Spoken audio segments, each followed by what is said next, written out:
Hello மக்களே! Welcome back. எல்லாரும் எப்படி இருக்கீங்க? தமிழ்நாட்ல இப்போ எங்க திரும்பினாலும் பார்த்தீங்கன்னா, ஒரே பேச்சு 2026 சட்டமன்ற தேர்தல் தான். இந்த நேரத்தில இந்த எலெக்ஷன் டியூட்டி பார்க்குற கவர்மெண்ட் எம்ப்ளாயீஸ், டீச்சர்ஸ்க்கு ஒரு செம்ம நியூஸ் வந்திருக்கு.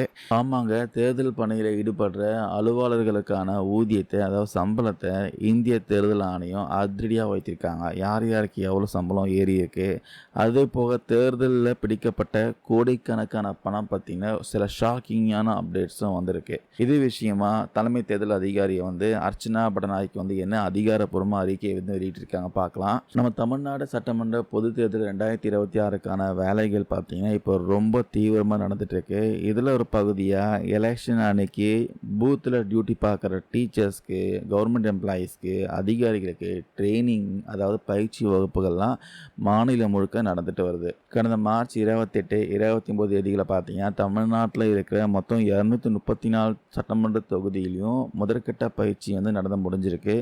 இதில் எவ்வளோ பேர் கலந்துருக்காங்க தெரியுமா? கிட்டத்தட்ட 3,32,231 வாக்குச்சாவடி தலைமை அலுவலர்கள் மற்றும் வாக்குப்பதிவு அலுவலர்கள் கலந்துட்டு இருக்காங்க. இவங்களுக்கு அவங்களுடைய கடமைகள் என்ன, பொறுப்புகள் என்னன்னு தெளிவாக சொல்லி கொடுத்துருக்காங்க. இந்த தேர்தலை ரொம்ப நேர்மையாகவும் வெளிப்படைத்தன்மையாகவும் நடத்துவதற்காக தான் இந்த பயிற்சி திட்டத்தை பார்த்தீங்கன்னா ரொம்ப சீரியஸாக பண்ணுறாங்க. சரி, இப்போது நம்ம மெயின் டாபிக்கு வரலாம். எலெக்ஷன் டியூட்டி பார்க்குறவங்களுக்கான சம்பளத்தை இந்திய தேர்தல் ஆணையம் சூப்பராக ஏற்றிருக்காங்க.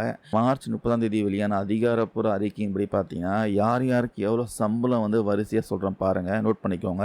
வாக்குச்சாவடி தலைமை அலுவலர், அதாவது ப்ரிசைடிங் ஆஃபீஸருக்கு பார்த்தீங்கன்னா இவங்களுக்கு பழைய சம்பளம் 1,700 ரூபாயா இருந்துச்சு. ஆனால் இப்போ அதிரடியாக 3,000 ரூபாயா உயர்த்தியிருக்காங்க. வாக்குப்பதிவு அலுவலர், போலிங் ஆஃபீஸர், இவங்களுக்கு பழைய சம்பளம் 1,300 இருந்துச்சு. இப்போது அதை 2,600 ரூபாயா டபுளாக ஆக்கியிருக்காங்க. அதுக்கப்புறம் வாக்கு எண்ணக்கூடிய மேற்பார்வையாளர்கள், கவுண்டிங் சூப்பர்வைசருக்கு எலெக்ஷன் முடிச்சுட்டு ஓட்டு என்ற அன்னைக்கு டியூட்டி பார்க்குறவங்களுக்கு பழைய ஊதியம் பார்த்தீங்கன்னா 850 ரூபாயிலிருந்து இப்போது 1,500 ரூபாயா ஏற்றிருக்காங்க. வாக்கு எண்ணக்கூடிய உதவியாளர்கள், கவுண்டிங் அசிஸ்டண்ட்டு, இவங்களுக்கான பழைய சம்பளம் 650, இப்போ இது 1,400 உயர்த்தியிருக்காங்க. அப்புறம் நுண் பார்வையாளர்கள், மைக்ரோ அப்சர்வர் சொல்லுவாங்க, இவங்களுக்கு பழைய ஊதியம் பார்த்தீங்கன்னா 1,000 ரூபாயா இருந்துச்சு. இப்போ அதை 2,000 ரூபாயா உயர்த்தியிருக்காங்க.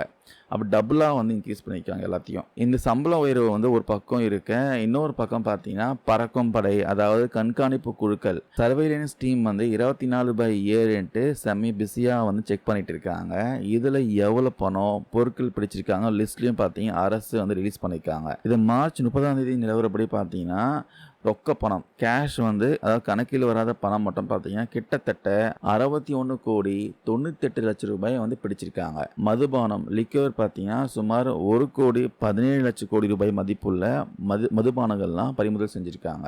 அதுக்கப்புறம் போதைப் பொருட்கள் 8,39 மதிப்புள்ள போதைப் பொருட்கள் பிடிச்சிருக்காங்க. அதுக்கப்புறம் விலை மதிப்பற்ற உலோகங்கள், கோல்டு, சில்வர்ன்ட்டு பார்த்தீங்கன்னா இதுதான் ரொம்ப பெருசு. 197,35 மதிப்புள்ள தங்கம், சில்வர் நகைகள்லாம் பறிமுதல் செஞ்சுருக்காங்க. அதுக்கப்புறம் இதர பொருட்கள் இலவசங்கள், மக்களுக்கு கொடுக்க கொண்டு போன குக்கரு, சேலை மாதிரியான பொருட்களுக்கு பார்த்தீங்கன்னா சுமார் 27,51 லட்சம் ரூபாய்க்கு பிடிச்சிருக்காங்க. இதெல்லாம் கூட்டினா ஒட்டுமொத்தமாக பார்த்தீங்கன்னா தமிழ்நாட்டில் இது வரைக்கும் 296,40 லட்சம் மதிப்புள்ள பணம், பொருட்கள்லாம் பிடிக்கப்பட்டிருக்கு. தேர்தல் ஆணையம் தேர்தல் திருவிழா தமிழ்நாட்டின் பெருவிழான்னு சொல்லி ரொம்ப சிறப்பாக வேலையை செஞ்சுட்டு வர்றாங்க. சரி மக்களே, நீங்கள் சொல்லுங்கள், தேர்தல் பணியாளருக்கான இந்த ஊதிய உயர்வு போதுமானதா, இல்லை இன்னும் ஏற்றி இருக்கணுமா? அதே போல் இந்த பறக்கும் படை பிடிச்சிருக்க கிட்டத்தட்ட ஒரு 300 கோடி ரூபாய் பற்றி நீங்கள் உங்களுடைய கருத்துக்களை பதிவு பண்ணுங்க. அதே போல் இந்த 2026 எலெக்ஷனில் யார் ஜெயிச்சு ஆட்சியை பிடிப்பாங்கன்ட்டு உங்களுடைய கருத்துக்களை மறக்காமல் கமெண்ட்ஸில் பதிவு பண்ணுங்கள். தேங்க்யூ நண்பா, நண்பீஸ்.